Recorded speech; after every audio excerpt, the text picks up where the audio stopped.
Hi Sagittarius, welcome to a Law of Attraction reading for June 2020. It's Raina here. This is something that I found on Pinterest and it was attributed to a website called Emerald Lotus Tarot.ca, something like that. Emerald Lotus Tarot is still in existence. I think they have a different website now though. But thanks to them for this great spread. I really, I like the way it's even like set up because I think it's perfect for me because I can fit all the cards into the frame with my jacked up tripod here. So one of the things that I am starting over again, but there was one more thing I wanted to say. What was it? Just basically that these readings are intended to talk about manifestation. The subtitle of the actual spread, it's called Law of Attraction. It goes Tarot Spread for Manifestation. So typically when I get these kinds of things, I'm thinking of career and money matters or something like that. And maybe it should be beyond that because people are trying to manifest a lot of things. It's not just related to their careers. So I just naturally went there. Luckily, I've only done a few readings, so I'm going to try to consciously keep this more open-ended in terms of what area of life this may be something that you want to bring into existence. And I'll tell you what each card represents so you can get a better idea of each position and what it stands for. So the first one is the vibration that you're emitting. And I did get a reversed card, the King of Cups in reverse. This indicates some kind of emotional imbalance. And with the King, being this authority figure, this is the top of the food chain, so to speak. This can indicate an immaturity because in the upright position, the King is at the top of their game emotionally. They are a feeling type of person, but they're not, they don't allow their feelings to get the best of them. So there's that maturity level. This is cups. This could be some sort of addictive behavior.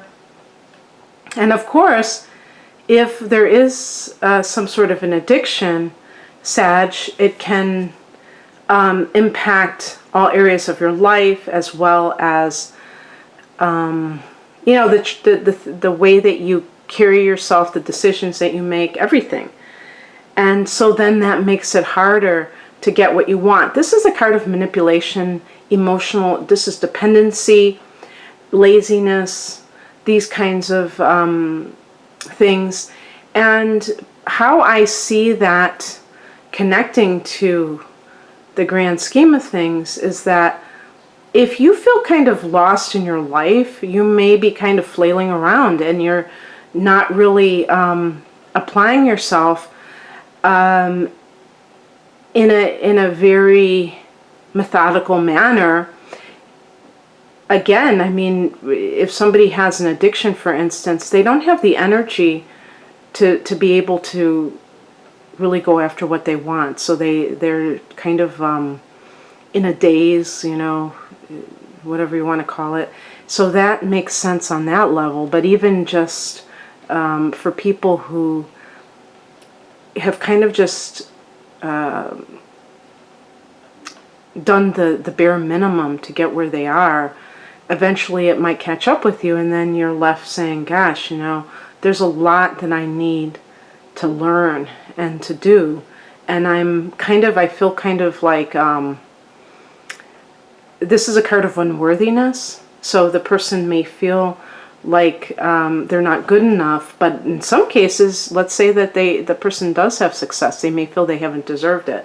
I doubt that that's the majority of people. I think it's more likely a feeling of unworthiness. And being a fellow Sag, one of the things I can say is that I think Sag tends to have a certain immaturity and irresponsibility, pretty, even going into their 30s sometimes.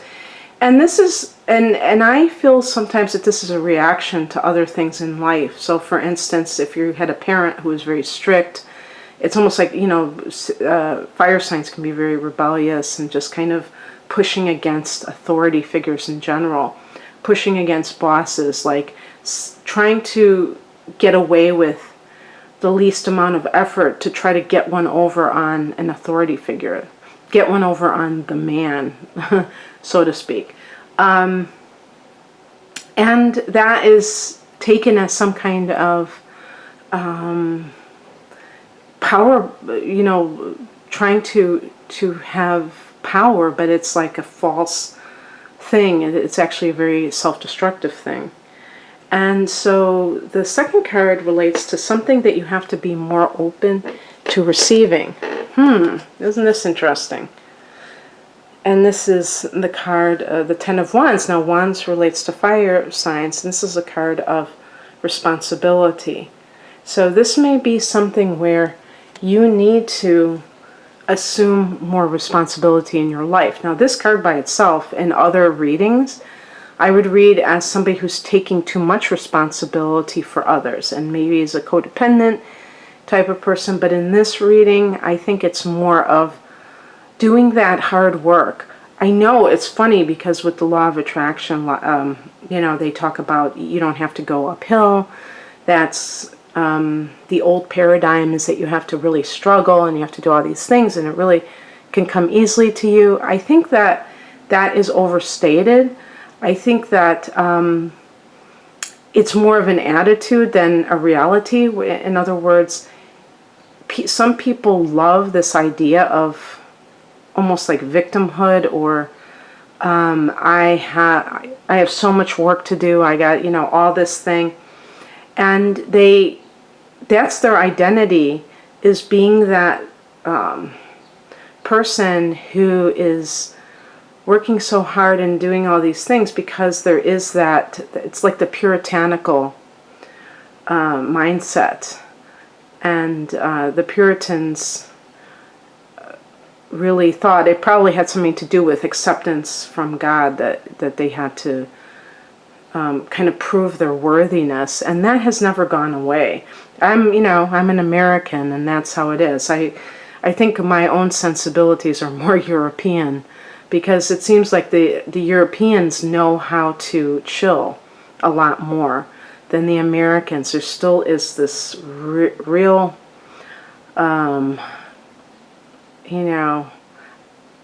attitude of like, being a hard worker is the most important thing. However, you can go in, there are extremes. That's one extreme. The other extreme is skating by and trying to just do the least amount of work. And I think and I've read, I wish I could quote something or cite something, but I was reading about this in the New Thought community that has to do with, more of that applying oneself. And I really resonated with it, because I think that it can be too much of this attitude of just expecting, the sense of entitlement, that you can get something without having to work for it. So it's being somewhere in the middle, where you're willing to apply yourself, but you don't identify with this idea that you have to slave away to be a legitimate worker, or that work is the only thing in life, that there isn't a balance.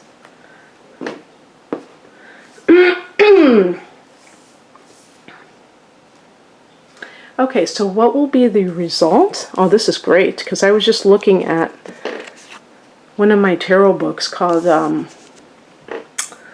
Anthony Lewis, his book Tarot Plain and Simple.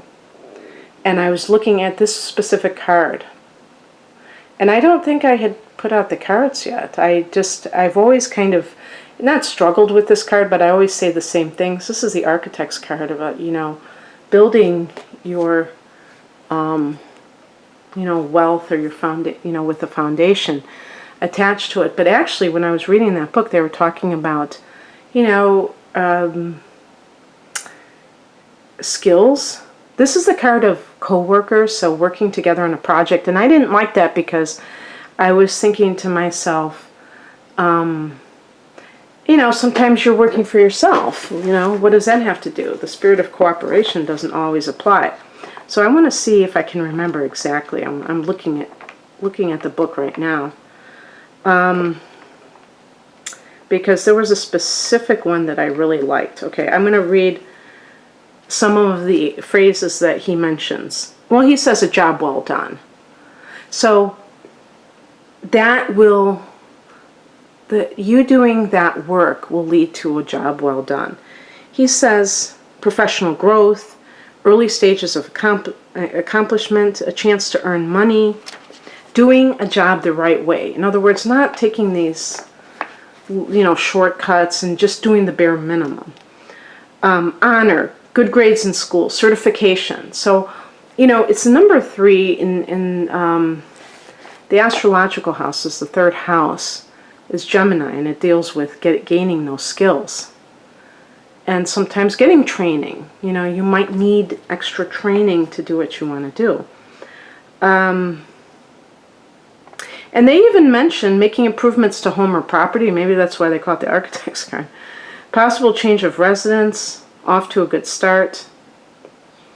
But in terms of, you know, that 10 of Wands, it you know, resonates more with kind of these career matters, that when you really just apply yourself, that you're going to do it. And it's not, there's nothing magical about it. It's just something that you're doing in order to get where you want to go. Now, I think that because of the 10 of Wands, that you may have ground that you have to make up. Perhaps you have to go to school and work at the same time. You know, and when I say going to school, any kind of training, but that you might have to do both in order to catch up. And it's kind of like, you know, talking about addiction, for instance, if that King of Cups in reverse applies to anyone. It's like after a person gets sober, they have to put their life together again. And sometimes it means that they are really, a lot of their day is accounted for. But that can be a good thing. That can keep them on the straight and narrow. But sometimes, you know, if you have a lot to repair, it's going to mean extra effort in the short term. Also, I just want to say, you know, even though the first card is about the vibration that you're emitting, I believe that that King of Cups in reverse can be somebody else, can be somebody that you are reacting to, that you're triggered by. So for instance, let's say you have a boss who is very manipulative, and you had a father who was very manipulative, because the king can be the father. And let's say they both have or had drinking problems. This can make you totally triggered and feeling like things are like, you know, history is repeating itself. So regardless of whether or not the King of Cups in reverse is you or not, the bottom line is that you are reacting to that person if it's not you. And it's, you know, it may lead to you rebelling and trying to do the bare minimum, excuse me, and then just hurting yourself. So it really is about anything that you're doing has to be done because you want to do it. A lot of times people think, hey, you know, this person is making me act like this. But nobody makes you act in a certain way, especially if it's against your best interests. The more you can see how you're being driven by somebody else, the more you can step outside of that. Doesn't mean that you approve of what they're doing. It just means that you're not going to allow them to control you, because it's a form of control, actually. Okay, so the fourth card is to represent the next step that you have to take. Now, they have in parentheses leap of faith, which means that it's saying that this may not be an easy thing, and it may not be a sure thing. That if you tend to be cautious, you may feel like you're just stepping out into the void, but it's something that you have to do regardless, in order to get that manifestation. We have the Knight of Wands, which is actually associated with Sag. Sometimes I think it should be Aries because of it looks like a warrior. But given that is associated with Sag, think about what Sages represent. What's the first word that you think of when you think of Sagittarius? The first word that I think of is freedom. Another word I think of is authentic, truthful, independent, bold. Not pushy like Aries, not necessarily wanting to be a leader like Leo, the other two fire signs, but just somebody who wants to be their own person. So if if you feel like you're under somebody's thumb, you may just have to do something that is completely stepping out in faith, which might mean leaving a job. Leaving, if you're living in a house with somebody like the King of Cups in reverse, you might have to leave that house. Now, obviously, it might be foolish to leave without any kind of preparation or knowing, if it was like leaving a residence, where are you going to go? Where are you going to sleep that night? Unless you have money saved, I guess. But the point is that, they have that saying, leap and a net will appear. Well, that may be a great saying, but I don't know if I would do that, if I would take it literally. Because even though I'm a Sag, I do tend to be kind of cautious.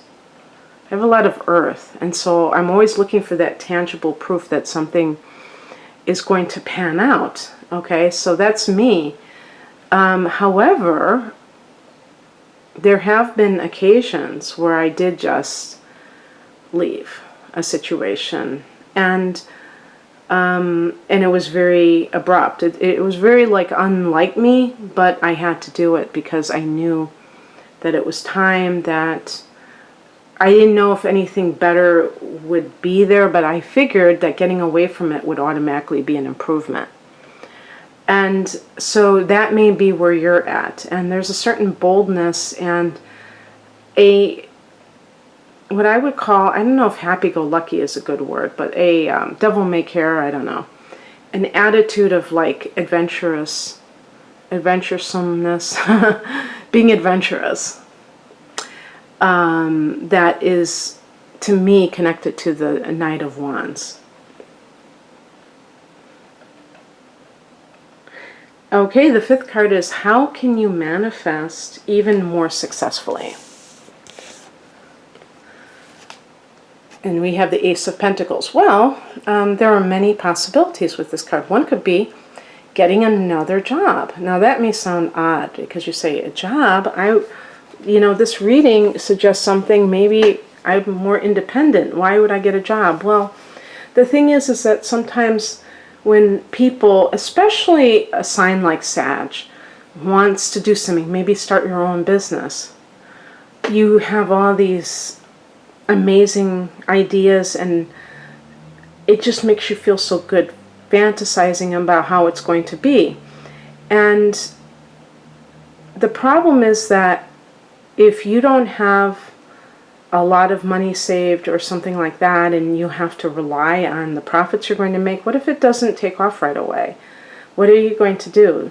And it'll put more pressure on you, and that cannot make it easier. The more that you have a steady flow of income, and with the Ace of Pentacles, that can be something that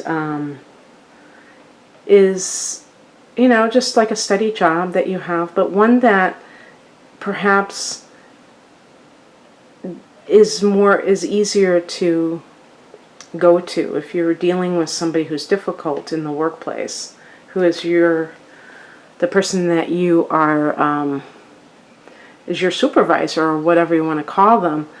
Then that may be something that you can't sustain. But a new job, aces can be new beginnings, but that can give you the freedom to devote your off hours to your dream. And as opposed to, oh my gosh, I started my business and I haven't gotten a single client or a single sale yet. Oh my gosh, what am I going to do? And then you feel like you're in a hole. So that might be one way. And it's also, I would say in general, to have a successful daily routine. To me, with the Ace of Pentacles, it goes along with the Three of Pentacles. It's like something tangible. Sagittarius is a mutable sign, and based on other factors in your chart, like for instance with me being a Sun in Sag and having a lot of mutable energy, I also have Neptune in the 6th house, which can lend itself to not having a lot of schedule in my life, not having a lot of routines, just doing things whenever. And I've really observed that and how that works against me. And Sag loves freedom, but you have to realize that if you have some sort of routine, schedule, there's another word I'm looking for and I can't think of it, you will have some organized daily things going on. It will make your life so much easier, and it won't take away from your freedom. So that may be the main thing that you have to really grasp, because if you are that King of Cups in reverse, you may feel a sense of chaos in your life, and it may cause you to do things in a very shoddy way sometimes, where you're not putting full effort into something, and that is, that creates problems. So and for people that are getting over an addiction, having a daily routine can be a lifesaver, can make the person feel a sense of safety, that there's some kind of boundaries, structure to their lives. And the last card is a message from my higher self, source energy, spirit. Now, normally when I get a card like the Three of Swords, I say, oh my God, I'm going to pick another card, because I think of it, I was always denying that it was because of it being a negative card. I was saying, well, I just don't feel like it resolves the reading. But really, it is because of what it represents. I don't want to end on a bad note. I think it being a Sagittarian, we always tend to want the positive. But I am resisting that urge, since this is somebody else's spread. And so this is what the universe wants you to know, the Three of Swords. And this is a card of feeling rejection. I'm going to get my book again, because I want to get as many possibilities as I can. But basically what I would say about this can be a card of cutting things off decisively. And so if you have something going on in your life, Sag, that is dragging you down because it's back and forth. Because one thing that they mentioned with the King of Cups in reverse is that this could be a narcissistic personality. So if this is somebody that is in your life and you feel like they're sucking at your life force, even like an energy vampire type of person, you may have to be very bold about knowing that this person is not good for you and cutting them out and not allowing them to affect you. Maybe you're on and off with them, and that's affecting your work life, affecting your ability to have a business. Okay. It's interesting that this is another 3, just like the Three of Pentacles. And one of his his words that he uses is necessary cutting. So that's why I was saying cutting to the quick. This can be mourning, grieving, divorce, rejection. I think that's a big one as well. And, you know, one of he's got a little section for each of the cards in situation and advice, and he says, the Three of Swords suggests you may have something to mourn or cry about. You are experiencing stress or sadness because of an emotional hurt that may involve separation from a loved one. It is important to put your sorrow in perspective. You may need to let go of a relationship or situation that only brings you anguish. And so, even if this is somebody close to you, like a parent, like a father, if that's the King of Cups in reverse is your father, because it doesn't serve any practical purpose, or, you know, it only has a negative influence. And, you know, you may feel like you're obligated, and that creates part of the confusion. And, but the other thing that I want to say in general, whatever is going on in your life, is a lot of times escapist behavior comes about because people feel unworthy and rejected, and I mean, going way, way back. And it's too easy to say love yourself, because if people could love themselves, they would. I mean, it wouldn't even be something that somebody would have to say. It obviously is easier said than done. So basically what I would say with the Three of Swords is, you know, what is it that triggers a sense of rejection within you? Whatever that is can be your greatest teacher, because it can show you where you need to heal. If you have a tendency to feel like you find yourself on jobs where someone doesn't approve of you, somebody who's in that position of authority, and it unconsciously reminds you or triggers memories of a parent doing the same, understand that that is that feeling of not being loved. And that once you do love yourself, it won't matter. You will be immune to other people's opinions of you. And, you know, I have to say, as somebody who has come out the other side to some degree, that it's not, it's a process, and it's not going to be perfect. And you still are, you know, people can still get under your skin for sure. But you won't question yourself, and you'll believe more in yourself. And that healing, I don't think, can be done necessarily in a methodical way. Sometimes it's just through living life, but also living a conscious life where you're, you know, always maybe studying spiritual books and, you know, gaining different perspectives on these issues that seem to plague mankind, like our emotional issues. And just through trial and error, you know, kind of applying certain techniques or whatever it is, things like that. But just wanting to heal. And this is the thing, and that to me is one of the greatest cases made for going into recovery. If somebody has an addiction, is that it will help you to mature emotionally, because you won't be running away from your emotions anymore, trying to drown out your sorrows in one way or the other. Okay, that's what I have for you, Sag. I hope that that resonated on some level.